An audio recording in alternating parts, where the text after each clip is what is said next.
It's not? Okay, perfect.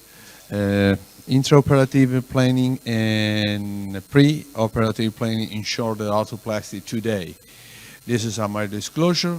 So what we need today in 2022 in the shoulder implants. Let's start from the glenoid. It's always a challenge surgery. Difficult access with limited bony landmark. The exposure of the glenoid is the key. In fact, need a strong surgeon experience and learning curve really long, but that's what we need to have, especially in total shoulder anatomic. The conventional surgery, Friedman gave us the opportunity today to have a line and decide exactly with this line where we want to put our glenoid. And the exactly glenoid version orientation today with CT scan help us to improve accuracy and glenoid positioning in total shoulder arthroplasty.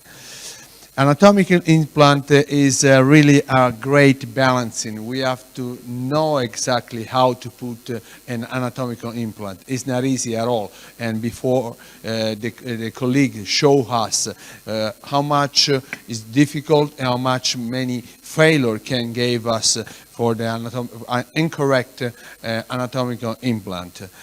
And what you need to know in anatomical implant, we have to be sure that everything is perfectly online, and we don't want excessive reaming relationship, and without, for sure, we don't want excessive retroversion risk.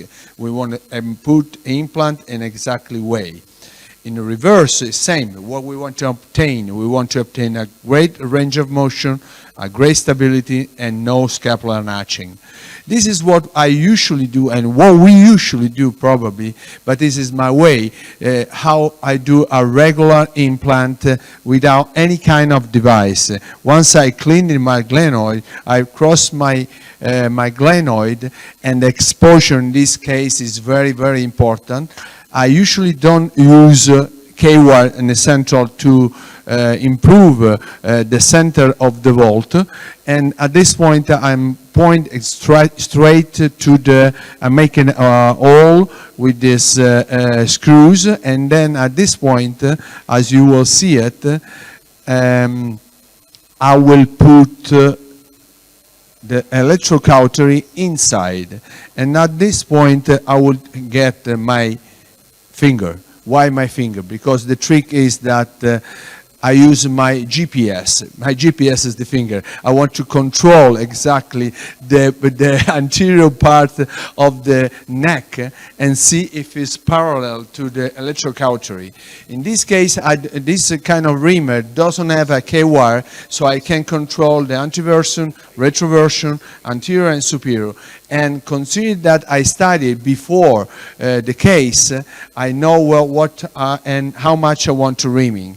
So Iannotti demonstrated that with this lecture, with this publication, that the accuracy with free hands is the 10 degrees version and inclination. Use of different kind of decrease this kind of indication. But Sagoji showed that computer navigation decreased until 6.2 degrees of central modification in navigation with the navigation system. So conventional instrument gave us about 4 millimeters.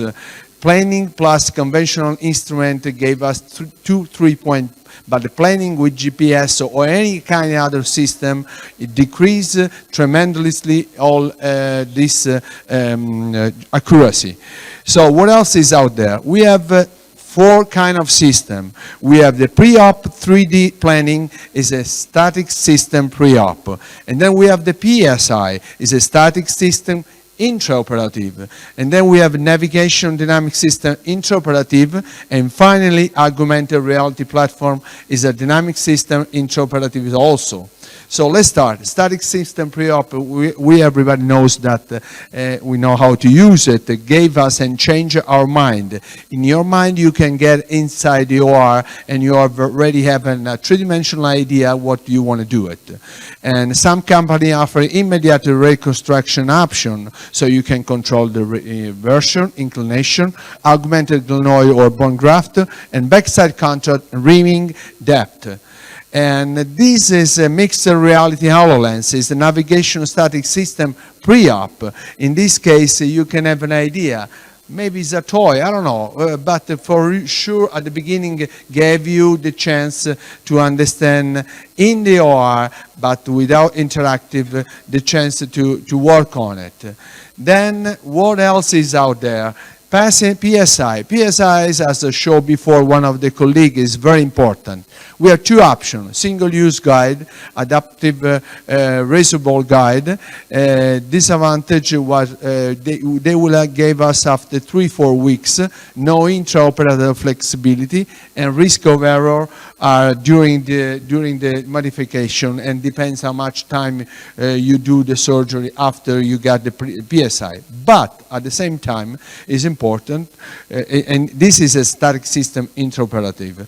But at the same time, is important for challenges cases like this one. This is thanks to Dr. Castricini, but for the custom-made patients, like in this case, PSIs helps you with the ProMade three-dimensional, gave you the reality on how to do it in a case, difficult case like this one. So you can do it pre-operative, as you can see it, three-dimensionally at the same time with the modeling, and at the same time you can do it intraoperatively, because in this case, with this PSI system, you can check and exactly be in a vault of the glenoid. In this case, really make the difference because you got to be precise and you can't make any mistakes with the reverse, with this revision case. So once you make the hole in a perfect wall, at this point you can make your custom-made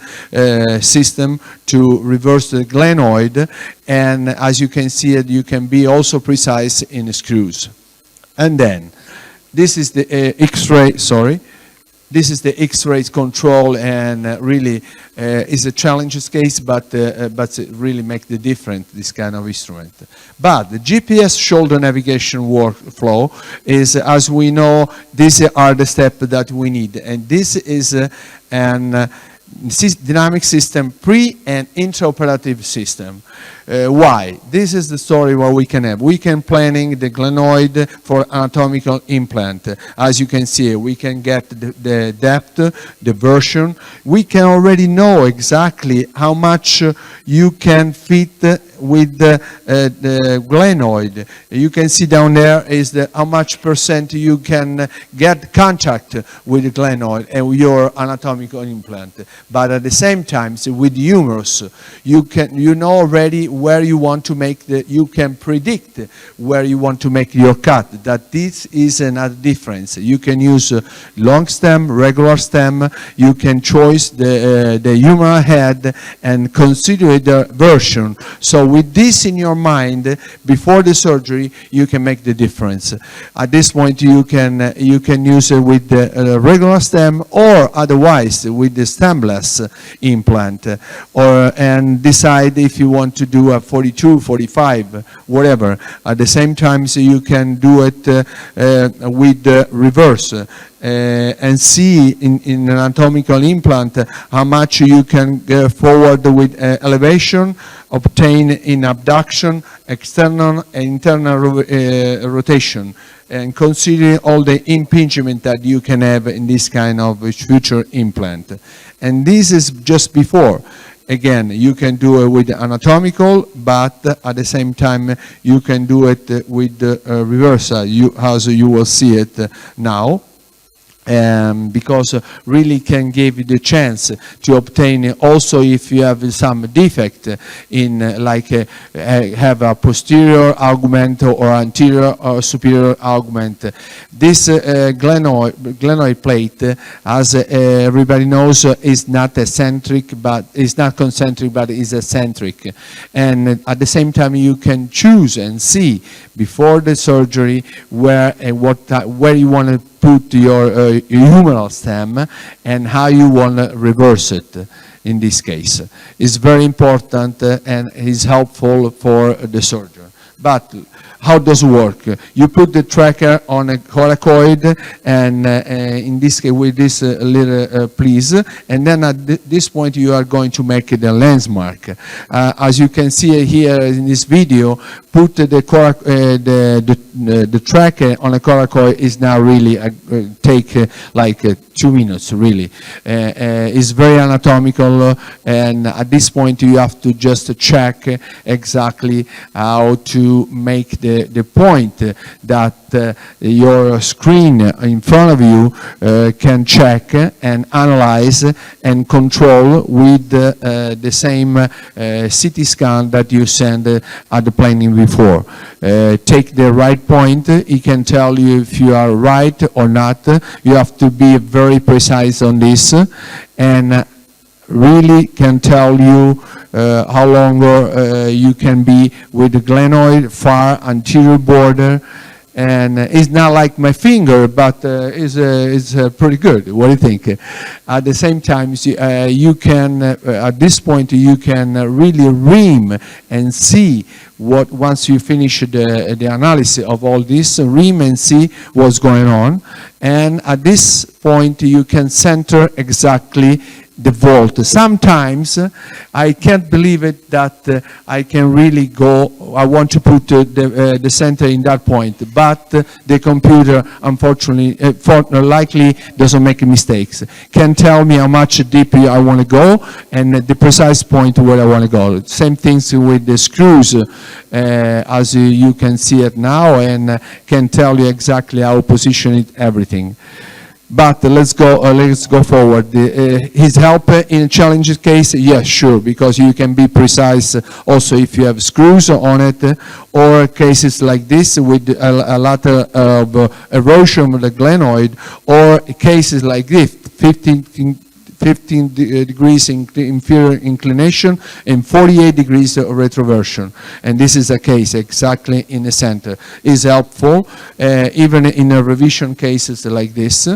And but what about next? The next is the tension. We want, our next challenge is the tension. How much we can do it? Until now we do with the finger. We can try and see if we can make the if there is any dislocation in the OR, if you get too much or too little. The great thing is the Verasense. The Verasense is the tension that came from the data analysis of the related problems due to dislocation and the acromion fracture. And this Verasense is a system that you can improve inside the OR, because can give really the chance to, with all these microsubs, can give interact and give you the possibility to understand how much you can tension this shoulder. Their thing is that we have to consider the patient is under general anesthesia or nerve block. So this is the only really make really the difference. As you can see it, you can have a tablet on the outside of the table and can tell you with the data that we are going to collect how much elevation, external rotation, internal rotation you can obtain with that kind of implant that you studied before. And the next feature is also this one, that with the Google you can interact. And this also is navigation dynamic system, pre and intraoperative, that probably in the future will make the difference, because probably we don't need the monitor in front of us. And you have just a Google Glass on it, or the company that I showed before, our colleague. So Conclusion, shoulder replacement is always a challenge for surgeons. The interactive pre- and intraoperative system are a great solution for glenosphere planning, and GPS with the glenoid planning associated with the right tension are the future for the revision case that for sure, as we said before, will be the next future, our next future, and our next surgery. Again, thanks to you all for inviting us, and compliments to the IGA.